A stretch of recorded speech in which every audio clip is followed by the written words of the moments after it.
Hi everybody, my name is Don Clemmer. I'm a sales engineer with Parallels, and winter is coming.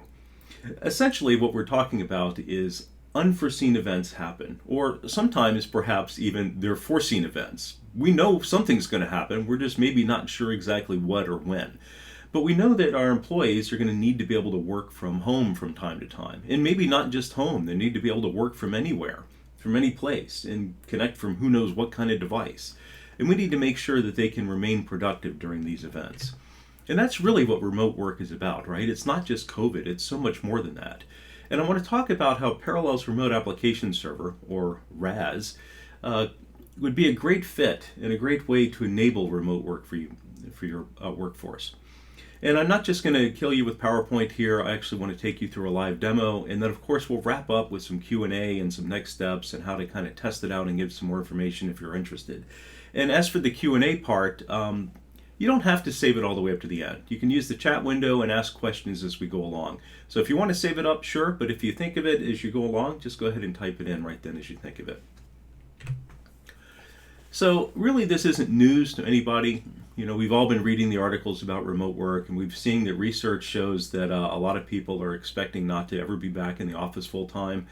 And a significant number of people who have been working from home, actually, they may find themselves permanently working from home. Maybe it's because they have to, maybe it's also because they want to, right? But we're going to find that a lot of people, perhaps even most of us, are expecting to be able to work from home or work from somewhere, at least some of the time.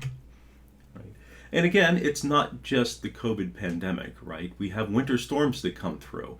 You know, just last winter in North America, we had a series of winter storms stretching the continent over a 1-week period, and over 170 million people were placed under weather alerts stretching from coast to coast. Now, not all of these people got affected by that and suddenly found themselves snowed in, but a significant number did. And we're not sure exactly where or when or how it's going to hit, right? And then, of course, there's other unforeseen events.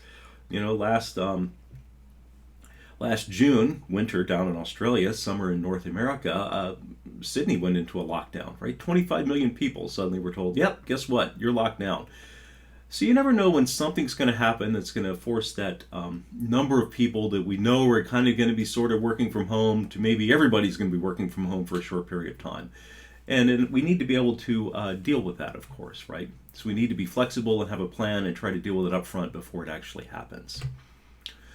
It's an ongoing need. It's not going to be going away. We've seen just during the pandemic, employee rotations, the need for flexible hours. The work week has suddenly been extended, right? Not necessarily meaning everybody's going to have to work longer hours, although that does always seem to happen sometimes, but perhaps they're not going to work a traditional work week 1 week just due to life events or dealing with kids or something like that, right? Or maybe they're going to work off hours for a little bit. You just never know. And so you need to have kind of a 24/7 environment that can handle that. And of course, during the pandemic, all of this led to was reduced office capacity. And we'll probably see that going forward, right? As more and more people are working from home, or at least working from home part of the time, you know, maybe there's actually less need for a physical office. And we need to be able to plan for all these different kinds of contingencies. And it's not just something that employees want, but it's something that they're going to need.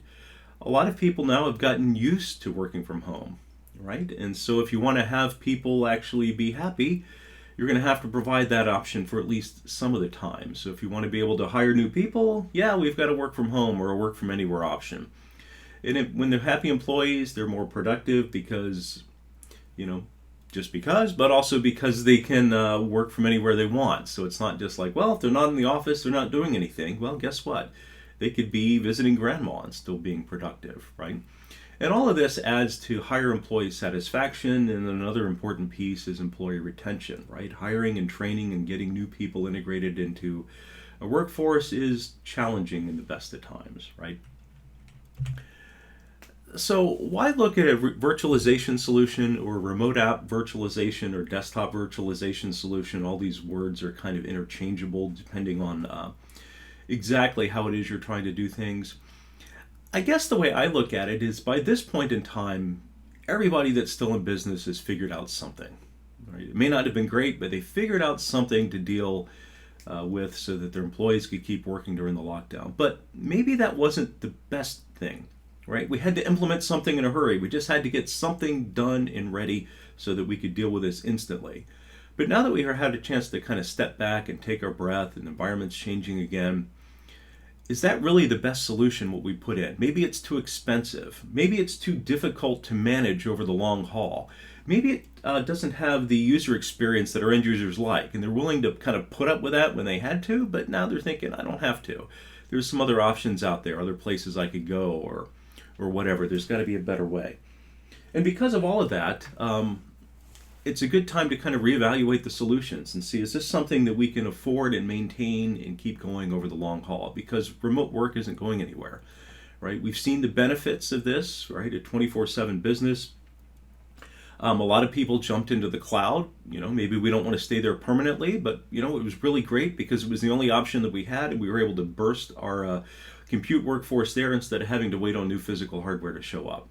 Right? Maybe physical hardware is still our preferred way to go in our own data center, but we realize that sometimes things happen and we just need to be able to shift a workload somewhere else. And so I think cloud is something that everybody's going to be using, at least in part, going forward.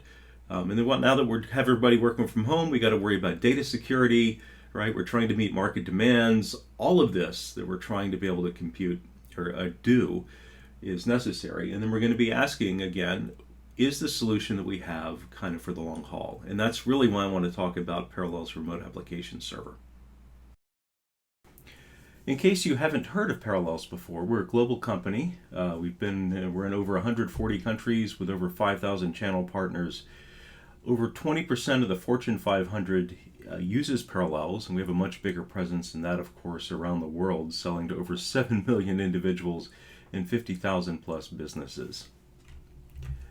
Most people that have heard of us are familiar with our product for Parallels Desktop for Mac. Run Windows on the Mac, right? A quick, easy, fast, and powerful solution to run Windows applications on your Mac, kind of side by side without having to reboot using something like Boot Camp or whatever. We've recently extended that technology to go not just for Macs, but also for Chromebooks. So now you can run Windows applications on high-end Chromebook devices as well. So you can kind of have your Chromebook, use that for what you want it to, and then also if there's that one Windows application or two that you need to run, you can run that on the Chromebook as well. And actually for both those platforms, it's not limited to just Windows. It's a Type 2 hypervisor, so you can run pretty much anything. Parallels Access is a way to kind of quickly and easily remote control into your desktop, whether that's a Mac or Windows based desktop. You can do that. We have a really great interface on either using an iPad or an Android tablet or just your workstation, whatever that may be, or another workstation. So I'm actually going to show you kind of the front end of that when we do kind of our Parallels Remote Application Server demo.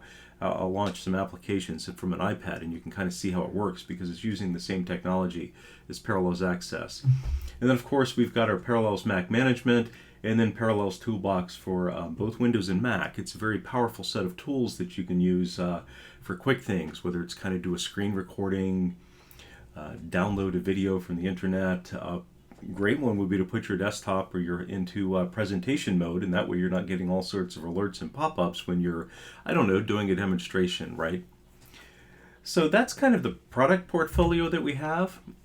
Specifically today, obviously, we're going to be talking about Parallels Remote Application Server, also call it Parallels RAS by its acronym there, RAS, you can see. What is Parallels RAS? Well, it's an all-in-one VDI solution or an application delivery solution. So we can deliver desktops and applications either from a remote desktop services or a terminal server, if you like to call the old name, as well as kind of a VDI solution as well if you're wanting to deliver virtual desktops based on Windows 10 or anything like that. You can also do server-based virtual desktops with it. It's all in one, so pretty much you can deliver whatever it is you need to your users on any device, anytime that they need to access remotely. Right? So you have this nice superior user experience across any device, and I'm going to show you a lot of the different ways that end users can access their applications. This provides tremendous security for you because now if somebody has a device that is outside of your environment because, they're working from home, right? And they lose that, well, okay, congratulations, you got perhaps my iPad or my Chromebook, but you don't have the data because the data is not on that. And then of course, when they connect to it, we do that using various levels of security, right? We encrypt the data and the traffic end to end. It's all password protected. You can use and turn on two-factor authentication. And also, you can integrate in with other providers, like using SAML. You can use kind of, I don't know, your Azure AD or Office 365 accounts if you'd like. This allows you to be tremendously flexible in how that you meet your end users' workloads, right? So if suddenly, users have to work from home again really quickly, or perhaps you've got this one front-end application that just requires a very specific version of IE, we can deliver all of that through there very easily. And it's extremely easy to deploy, configure, and maintain this. Anybody that has halfway decent Windows administration skills will be able to get the hang of this very, very quickly. We have great documentation that takes you through that. And to just set it up, you literally can just install it and take the defaults, and you can be delivering applications to end users and accessing it over the web interface just within minutes. Literally less than an hour is all it takes to get going. And then from there, it's a very high-end solution as well, so you can start small like that to do your functional testing, maybe a small environment, and then you can scale out very quickly and very easily to do eliminate any single points of failure, have fully load balanced end-to-end. We also can do auto-scaling, so you can auto-scale virtual desktops or remote desktop servers, and I'll show you kind of how to do that. And then the other great thing is it's really good way to reduce your total cost of ownership. So it's chock full of features. I'm not going to take us through every last single one of these today, but I do want to go through a bit of this so I can give you kind of a feel and an overview for it. We do have training that's available that's free, and you can attend the training courses, and we take you through this quite more in depth. And then of course you also can run a POC. We run fully functional POCs that you can download, set up a trial. You've got a full month, the full 30 days to go through it, and it's not crippled in any other way. So you can test out every last aspect of this if you like, or you can kind of hone in on just the features that are kind of most important to you. But the main thing about all of this, which dealing with that lower total cost of ownership, is our licensing model. It's one of the greatest things about this. One price, right? It's based purely on concurrent user. There is no Advanced Enterprise Platinum Plus Data Center Edition. So if you want to go VDI, great. If you want to do remote desktop services, fine. You want to do both, that's perfectly acceptable as well. We're not going to charge you extra for that. You want to integrate two-factor authentication. You want to run it in Azure or AWS. You want to run it, add in multiple servers. Fine. None of that changes your pricings whatsoever. You want to integrate with SAML and Azure AD. That's perfectly fine as well too. There's no cost increases for any of this. The only thing we charge by is concurrent users. How many users are logged on at a single time? And then the other great news about this is it also includes support.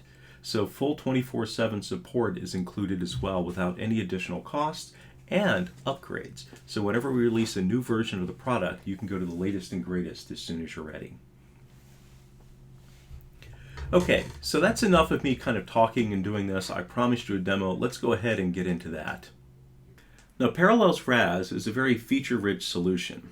We can do RDSH, you can do VDI, we can integrate with SAML, we can do auto-scaling on both RDSH and VDI, we can integrate with the cloud and do auto-scaling up there, as well as on-prem. We're hypervisor agnostic, multi-tenancy capabilities, and so on.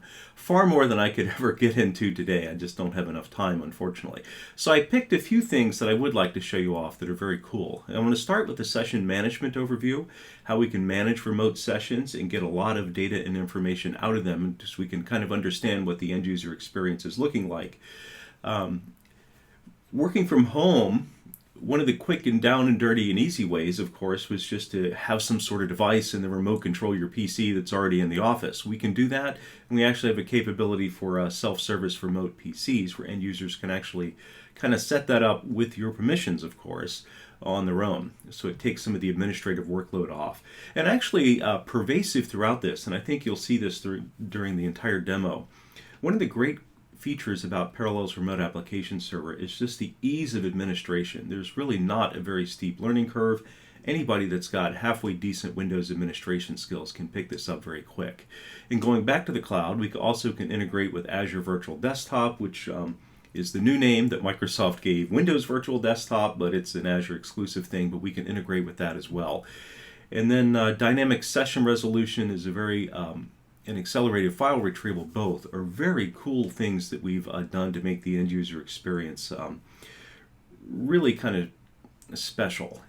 And so I want to show that to you as well. And then also, I want to circle back because one of the great things about this, talking about the end user experience, is our mobile device experience. I'm going to demonstrate it on an iPad.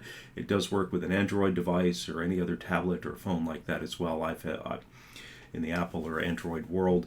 So it really enables kind of the BYOD. And what's really cool about this is it's one thing to just to kind of be able to like access your mail, or most people could do that elsewhere through now, but to access your files and do some read-only stuff, we've actually enabled these this user interface where you actually can do some productive work. So really a cool thing that I do want to show you. But first, before we get started with all of this, I did want to, just in case somebody hasn't seen the Parallels product before, I want to show off the HTML5 interface and how it can work in kind of both the clientless fashion and also more feature-rich if you integrate with the Parallels client. Now, there also is a traditional client experience that you also could get, that you could put some software on the front-end device and it works. All right, let's get rolling. This is the default look and feel, but you can customize it so that you can kind of pick and choose the colors and the logos and put your own branding on there, right? So your end users feel like they're logging into their own environment. I'm on a Mac, obviously, but this client works on pretty much any device. Most people are still using Windows workstations. You can use Chromebooks, Linux devices, thin clients, mobile devices such as iPads and Android tablets and mobile phones, of course, anything pretty much. We've got a client that runs on this. The web interface can work in two different fashions. One of them is you can use a clientless look and feel. So essentially, your end users simply log into the web interface, and then they're presented with exactly the apps or the virtual desktop or whatever it is that you're providing them. But they don't have to install anything on their workstation whatsoever. So it just kind of works, right? So if I give you an idea of that, I'll go ahead and launch an application here. Let's just launch Microsoft Word, right? Okay. There we go. Here's Word. And if you look down in the taskbar of the browser down here, you'll notice that I already had PowerPoint open from a previous session. So I can kind of go back and forth. I can multitask and do that. But you will notice that it's not putting it down in the dock on my Mac environment. It's running in the kind of the taskbar of the browser. And that's because I'm running clientless. So it's highly convenient, but it doesn't quite have all the bells and whistles that using the Parallels client in conjunction with this would have. However, I can do a lot of things with this. Not only can I work, but if I go up here in File and then Print, you'll see if you look real closely here, it says 2x Universal Printer. So local printing works. It'll print right over to whatever the default printer on my Mac is, and it just kind of works right out of the box there. So you just go File, Print, and the Parallels Universal Printing takes over. You don't have to do anything as an administrator to configure this. You can shut off local printing, of course, if you want, but it would take that out. But it would make that available for them. If I do want to transfer files on and off the server, upload and download, I have this chevron down here in the lower right, and this is an upload and a download feature here. And essentially it uses the browser functionality to move files off. So if I had a file that I wanted to move from the server down to my local workstation, I would click the download, and it would put it in my downloads directory just like I downloaded a file off the internet using my browser. But I also can upload files from the local workstation and going up as well. And like I said, using policies, which I'll show you in just a minute when we switch over to the server side, I can of course turn that off. And now I can even direct it so that you can upload but not download, or download but not upload. Okay. And then if I wanted to do VDI in this too, I've got a VDI desktop right here, and I'll go ahead and launch that. And this again is still in clientless mode. And as you can see, here's the Windows workstation, and I adjusted the resolution just so we can kind of see it in this tab. But you can see that it actually is running just in a tab on the browser, which is not highly useful. But you'll notice this little toolbar over here on the right where I do have the upload, download. I've got the ability to use the clipboard so I can copy small amounts of text to the clipboard and then local or the reverse direction, assuming I allow that.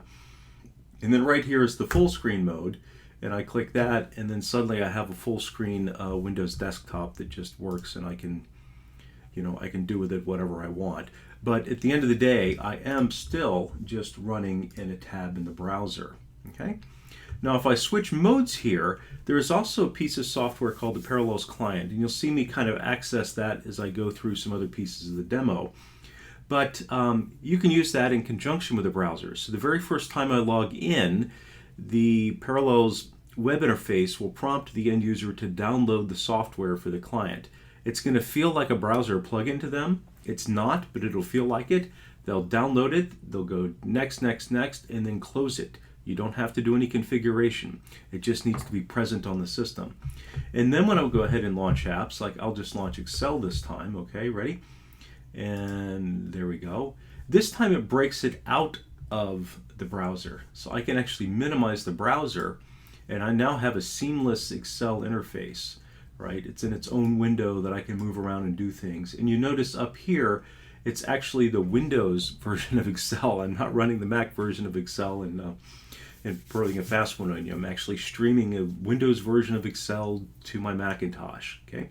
Okay, and this gives me a few more bells and whistles as well. So not only do I have in its own seamless window, so now I can launch a couple apps and put one on one screen and one on the other. If I launched a full VDI desktop, it actually would treat my multi-monitor like multiple discrete screens. So if I had two monitors, it would give me one discrete screen on one monitor and one on the other, just as if I was running it locally. That's kind of hard to show in a webinar window. But the other thing too is I have more access to my local devices. So now if I go to File and Print, notice it says actually the name of the printer itself. And so you can see I've got the printer name by my username by Parallels, and then here's a Xerox printer. That was an Epson one. Printer name by my username by Parallels. So instead of presenting just the default printer, which is what happens in clientless mode, I now have access to all my local printers. It enumerates them when I logged in. And again, this works right out of the box without you having to do anything on the admin side to do that. It just works. Unless you want to turn it off so they can't print locally. Of course, you can do that. And then if I went to File and Save As, I actually could see my local hard disks if that's available too, right? File, Save As, and if I was on a Windows workstation, I would see on my local computer. On a Mac, if I actually had my permissions set, which I don't at the moment, but I could actually browse my local Mac file system, whatever directories that I set for that. So much more seamless experience that you get using the Parallels client. And to wrap up, kind of showing you how seamless this is, if I was to click Minimize, notice that it put the Excel icon down in the dock, and you can see the little Parallels overlay icon there so that your end users are aware that it's a remote app and perhaps not get confused with one that's local. So you can just click on this and restore the window, and I'm right back, and you can minimize it and it puts it in the dock, just as if you were local. So let's go ahead and switch gears here. Okay, so this is the RAS admin console here, and I'm sitting here at the Start section. By the way, just so you know when I'm navigating, these icons up and down the left-hand side is the main menu system. So I'm just up at Start, and you can see that you've got a bunch of quick, easy wizards here to get running. So you can get up and running real quick. You can add an RD session host, you can deploy a Windows virtual desktop, you can publish applications or resources, and invite users right from here. Just bing, bing, bing, right down the wizard thing. Most things are under the farm category. If you go to farm, and then you can do things in here like control the environment. If I go to publishing agent is what we call the controller, the connection broker. It just installs by default. It's got its own built-in local database. You don't have to futz around with external SQL configurations or anything like that. It just goes. You have one out of the box right here that works great. If you'd like to add a second one for redundancy, our action buttons are these little blue pluses up here, and I could just click on the blue plus, point to a server, we'll push the agent out, the databases will sync up, and suddenly you have two, and they're active, and work together. So the environment is really easy and intuitive to work like this, and then these little check boxes, of course, that pop up everywhere are little shortcuts that'll do that. So if you've got a smaller environment up to perhaps about 500 users, if you leave this checked, it'll install a gateway with the publishing agent. That's the publishing agent, again, is the controller. The gateway is what end users connect to. It'll turn on the HTML5 interface, and then it'll even configure the Windows firewall rules on the remote target system so that you don't have to do that manually if you'd like to use the Windows firewall. So very intuitive to kind of go through here and set it up and work. And you can see here's the universal printing that's built in here. That works again just right out of the box. To make things available, you just go to publishing. Here's a little blue plus this time down in the lower left with add, and you can see that we can publish applications. You can give desktops, whether it's a remote desktop, session host desktop, VDI, Azure VD desktop, all of that's available here. And there's a bunch of other things that we can make available to the end users as well. Just kind of getting down here very quickly, just because we have limited time. From a connection standpoint, this is what users are authenticating with and how they get into the system. So username, password from Active Directory right here is the first line of defense, but we do have two-factor authentication built into the product as well. So we can integrate with all these providers, whether it's Google Authenticator, Microsoft Authenticator, Duo, Radius actually. Most things use Radius under the covers. So if you have a third-party product that's not listed here, if it's Radius-based, almost assuredly it'll work. And most things are Radius-based. So we can integrate with that. And then a lot of these granular controls that we have are all in these settings right here. Effectively, if you're in the office, we won't challenge you. If you're not in the office, I don't know where you are, you're not going to be challenged. If you're in this security group, you won't get challenged because you're not accessing anything that's real sensitive. If you're in the finance group, well, heck yeah, we're challenging you. Or, you can even leave it so that everybody is challenged all the time. We've got two-factor turned on all the time. So you've got great control over that. In policies, these are the granular policies control that I was talking about. You create one, again, using the little blue plus up here, and then it applies to Active Directory users and groups right here. So I've got the 80 users pretty much. I have this policy set to control everybody. The reason I came in here is this is where you can turn things on and off. But if I go down just a little bit under local devices, you can see this file transfer. So if I check this box, that means I'm applying the policy. And then over here is that bidirectional control that I talked about. Okay, you can transfer stuff from your local workstation to the server or VDI instance or whatever, but not the other way. Or you can go from the remote environment down, or you can go to both, or nobody does anything. So you can pick and choose based on what security group that they belong to, what they can do or cannot do. Or you can set it so that everybody gets the same policy. It's kind of up to you. Okay, what I really wanted to get into here, that was just a quick, real high-level tour, was the session management. So if I click on this sessions button, which is nice and easy to find, or category, I can see everybody that's logged in, and I don't have too many people logged in at once, but I've got all sorts of information just right across the top here. How long have they been logged in? This is what their experience is like in milliseconds, that they're using TCP or UDP. Most of mine are TCP, but because I'm coming in over a web interface, but UDP actually would speed that up. And then if you scroll on down, or take this bar down to the bottom and slide over, you can see you get all sorts of information about whether they're using some sort of profile manager that we're aware of, the bandwidth, the operating system that's running on their workstation, they're getting a lot of disconnect, reconnects, what's kind of going on here through this. All right. And then I can get even farther, because if I right click on any one of these, I can disconnect the session, I can log them off, I could send a message, I could request remote control, depending again on type of the workstation they're in, if that supports that. But I also can kind of get down even farther and show, kind of the more information here. So I can go to show information, and I can see, all sorts of things just kind of summed up here very quickly. So if a single user is calling you up, instead of kind of scrolling around the bar and highlighting it like I did, I could just double click on it to go into the session information and give it kind of quick once over to see what's going on. I also can export it. If you want to study this later, I can export onesie twosies, or I can grab everybody and then just right click export, and it'll send it out to a comma separated CSV file. I don't know, perhaps you can import that into some tool that can read it, or you can kind of take a look at it yourself and aggregate and see kind of what the heck's going on with everybody. All right. So really, really cool stuff that you can do there. And the other thing that's really neat about this too, if I minimize this, is we have a management interface in the web that we can get into. So you actually could just log into the web interface and come in here, and there's all sorts of things that you can do in here. It's not quite yet at feature parity of the Parallels admin console, but it's getting closer, so you can do a lot of the infrastructure management and so forth.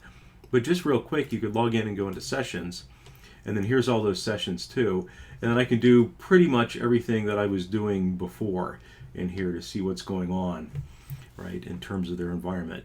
And then really cool is I can grant this web interface limited to just sessions to perhaps certain end users. So maybe if you've got a power user, they could log in and look through this stuff, and they kind of help you out, right? They could like disconnect or reset a stuck session or something like that, or kind of take a look at this, or just whatever.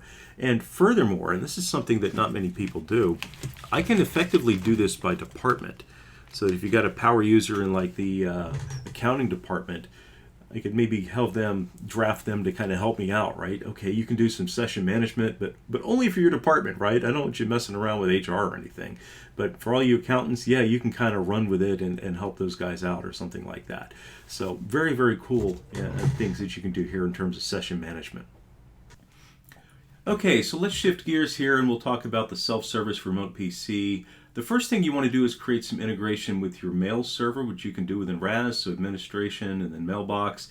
Fill out these information here, your location, your mail server, username, password, all that, your addressing, and then you can send a test email as well. Make sure this is working. Once that is completed, if you go over to Farm, and then we can do the rest of the configuration here. So the process is once the mail server is set up, we're going to enable the feature, and then you'll send out an email to the end users, and then they'll do the rest of it from there. So you don't have to actually do anything. So I'll go to Farm and Remote PCs, and up in the top right is the tasks. I'll drop that down and click on Self-Service Enrollment, and then I can choose, to turn off, turn on. You can register only during a certain time period. There's a hash that we're going to use for security, but I'll go ahead and send out a test email, and I'll just send it to myself. And you can see they get that little hash that's in there. You can copy and paste that. And they're also going to get this, whatever you put in here. This is the defaults, but you can adjust that a little bit if you want.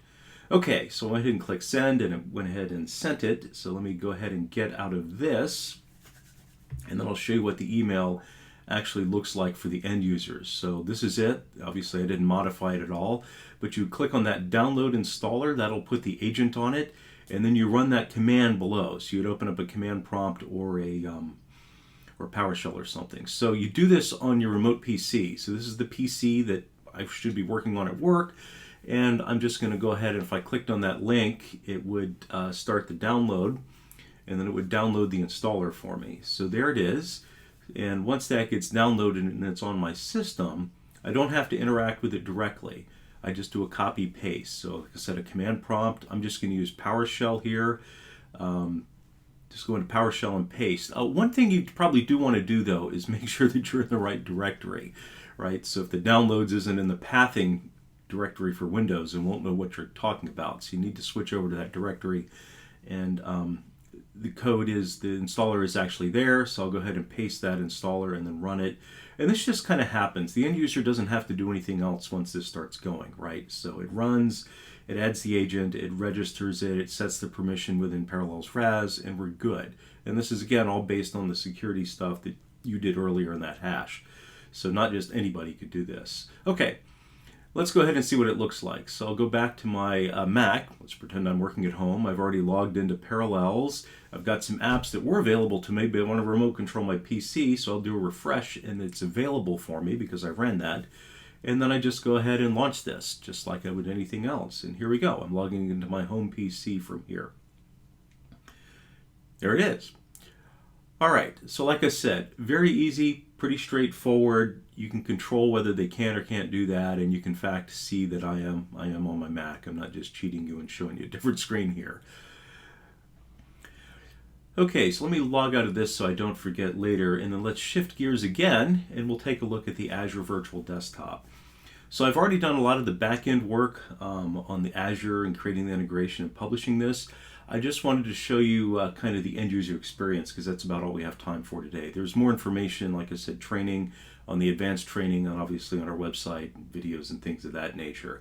So to do this, I need to switch over to my Windows client. This is again a Windows client. Refresh it, and then there's my W10 desktop just showed up, and I'll go ahead and launch it. And then what's happening is that we are actually interacting with the Windows Virtual Desktop service up in Azure. And because, remember, when we provision this, we set it up as standard, it's going to use the WVD services. So it's going to give us a password prompt right here. If I chose advanced, it makes it a little bit more seamless to the end user, and they wouldn't see that. But this way they get to... I set it like that just so we can kind of understand what's happening, because we actually are kind of leaving Parallels at this point and moving into the WVD service. And there's the desktop. I bumped the resolution down so we could see the different windows here. Okay, so that was a full desktop and Azure Virtual Desktop. I also can do applications. So if I go back to the RAS console and go down to Publishing and then Add, let's do an application this time, again from a Windows Virtual Desktop. Next, very similar, right, to what we were doing before, installed apps, yep, from here. And then it's going to query the Windows inventory if your app is registered there, and let's see what's on this system. And oh, it's got the Office suite. Let's pick, let's just grab one. Oh, Word's down here at the bottom, so I'll publish Word. How exciting. Okay, next, and there we go, finish, and then I'll go ahead and click Apply. And then now it's published and available for my end users. So if I go back to my Windows workstation and refresh my, my client here, there's Word. So I can go ahead and launch Word, and again, this is coming from WVD Desktop. And remember, we left it at standard, so it is going to prompt me again for the password. And this is kind of that handoff back and forth between the WVD system. You can hide a lot of this, again, by choosing Advanced. And remember, there's also the Advanced with the fallback to this if you have to, for whatever reason. Log in, it's starting my app on the desktop, and configuring the remote session, and then here we go. There's Office. I'm in Microsoft Word, right? So I can launch one of the predefined templates here. It's again that very same experience that the end users would be used to in RAS, the seamless window for just Word. You notice down there it's actually using the Microsoft. If you look at the little icon, it's using the remote app. That's another reason it's Windows only, because Microsoft uses remote app, which only works for Windows. And if I launch IE, that's got the Parallels logo because that's actually using our own shell. So I can kind of bounce back and forth between both, right? And particularly if I had on that advanced option instead of the standard, the users would have a very seamless experience between WVD and traditional remote desktop services. So they could use RDSH for most things, but perhaps use WVD for application compatibility. Okay, so that was Azure Virtual Desktop. Now it's time for the dynamic session resolution. Okay, here we go. Check this out. Now I'm connecting from a Windows workstation to a RAS remote desktop, and look how I can dynamically resize and drag this around. It just changes shape right on the fly. Isn't that really cool? Yeah, I can just kind of move it all over the place. I even dragged it to the side, and then I created two windows side by side like that. Really, really cool. Very powerful new feature that, like I said, was really excited to tell you about. Okay, and then this is a really cool feature, the accelerated file retrieval. Essentially, up until version 18, we were relying on just the basic RDP file transfer stuff. Right? It could take a long time to actually upload, download files, browse even your local file system from a remote app or from a VDI instance or whatever. We've dramatically improved that. And to do that, I want to demonstrate that. I've got a quick little video here I'm going to show you. Okay, so on the left is the drive redirection cache off, right? Native RDP or Parallels RAS without the drive cache, right? So, or maybe an older version of RAS, and on the right it's turned on. And you can see just the dramatic difference between these two. Just to enumerate the file system and be able to browse the files on the left without that cache turned on took 5.5, almost 6 minutes to do that. On the right, we're able to do that in less than a minute. And then once we're actually in the folder system, once it's cached, you can see how very quickly we can kind of browse, save files, and so forth. I think this video actually kicks off in a moment and starts just scrolling up and down the file tree. I mean, look how quick that is once it kind of got set. So a dramatic improvement that's now available out here starting again in version 18. So let me switch over to my iPad here, and this works as well on an Android tablet. It works on an iPhone or an Android phone, so mobile devices, it's a great feature for this. I have my Parallels client installed on this, and you can see it right down here in the bottom. If I go ahead and launch this, I now can see all of the applications and desktops that I have available to me, just like I would if I was coming from a more full function device, if you will. So I can go ahead and launch applications. So I'll go ahead here and I'll just launch Microsoft Word. And then I'm going to launch it into Microsoft Word, and you can see I've got access to a virtual keyboard, so I actually can do work here. And that little toolbar over here on the right, you can see the keyboard's lit up. If I just press that, then it goes away. But what's really slick here is if I just press with my finger and hold, you can see it creates a magnifying glass around my keyboard, or where my finger is. And I'm just using my finger, dragging it across the screen is all I'm doing. So if I just stop, you can see it's got that select tag, and then it circles. And then I've selected the device, and if I press and hold again, well, now guess what? I can go right down here and I can get to those very little bitty corners, and then I can pull stuff to change that around. And then I can also click and then select and then drag that around. All right, so then I've decided, well, that doesn't look good. I'd like to hit the undo button, but it's way out there in the corner. That's kind of hard to get to, even with the magnifying glass. So I could use my toolbar and select the gear this time, and then change the mouse mode. And I can switch it to pointer, and then click done. Now, and this looks really exciting on the screen here, but I'm using my finger to push this mouse around, and now I can get way up in the little bitty corner here, and then down in the bottom, you can see that I've got a left and right click mouse button. So I could just click, click, and I've undone my changes right there. All right, and then I can switch the mouse back. There's also this Dumbo mouse that you can use. I come in here, and then you can just kind of push this big mouse around, and then you can go left and right, etc. on that right up front. So very, very slick. I kind of like using my finger though, so I always set the mouse mode onto just the touch mode here with that. The other cool thing that I can do is if I come up here at printing, I can just go to File, let it select, and then I go down to Print, and then I select the printer here. There's that 2x universal printer again.